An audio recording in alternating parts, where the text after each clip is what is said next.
Environmental influences on offender trends and patterns. Education and work as an environmental influence. One environmental influence on crime rates is the level of education individuals have in society. Lochner and Moretti suggest that the higher amount of education one receives shows significant effects on incarceration rates. Individuals are incarcerated with a below-average level of schooling.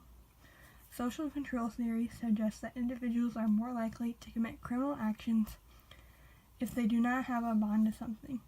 Individuals can have connections to their careers and to education. If they do not have a desire to reach their success in their career or education, they will be more likely to commit deviant or criminal acts. This chart, provided by Lochner and Moretti, shows increased numbers of incarceration with fewer years of schooling, and a decreased amount of incarceration as years of schooling increases. Family experiences promote crime from childhood into adulthood. Abuse on children in a household can affect the trends of offenders due to the behavior that the children will have in adulthood. Jung discusses a study in which it was found that the abused and neglected showed higher rates of arrest at age 24 years. Child abuse can lead the abused to committing similar forms of abuse, violence, and various forms of crime later in life. Along with child abuse, drinking and drug use can be a problem within the family home. It can lead to violence within the family unit. It can also lead the children within that unit to believe drug use or drug dealing is acceptable later in life. Poverty is a major problem that can occur within family units and bring stress. Individuals are prone to commit robberies or burglaries to reach a financial gain. Harrell states the percentage of persons reporting violence to police was also higher among households at or below the federal poverty line. This is primarily because individuals can gain a power status through committing violent crimes such as assaults and rape. This graph, provided by Harrell, displays the high rate of violent victimization that is committed by individuals of lower income statuses. The graph displays that the higher the income status, the smaller the rate of violent victimization.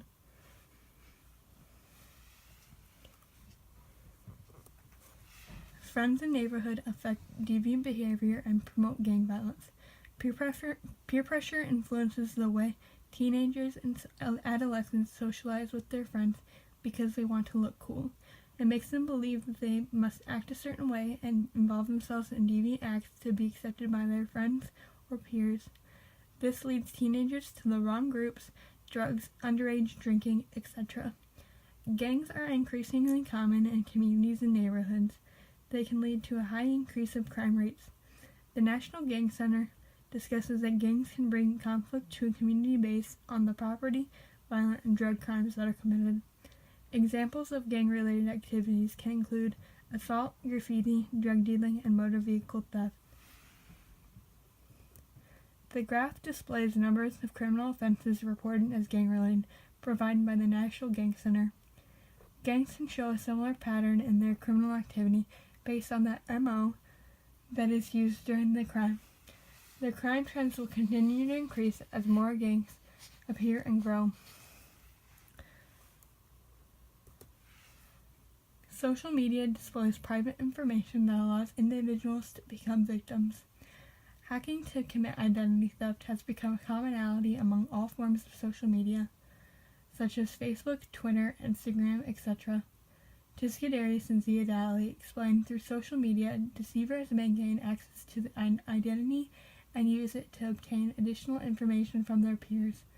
This means that individuals can gain access to any personal information on your social media account, including your address, cell phone number, credit card information, etc. Individuals that use social media or online dating profiles can become subject to online perpetrators. Tiscadarius and Ziadali describe that due to the security that is provided through such sites, individuals believe that they are protected. However, anybody can create accounts online, hack accounts, or manipulate individuals to share personal information. This personal information can lead to identity theft, along with serious violent crimes based on perpetrators finding locations of their victims. Forms of social media allow individuals to live stream videos or post videos onto their accounts. Individuals have made use of this by live streaming murders on social media websites like Facebook. This helps law enforcement find the offender easier through their posting of the video. However, it is traumatizing to the public. Offenders enjoy gaining power and popularity by posting threatening posts or videos of murders on social media. An example of this is the recent shooting in Parkland, Florida, and the findings of threatening posts on social media accounts by the shooter. This table, provided by Tiscadarius and Zia Dali, displays information regarding the difficulty level and the rate of disruption for various types of social media.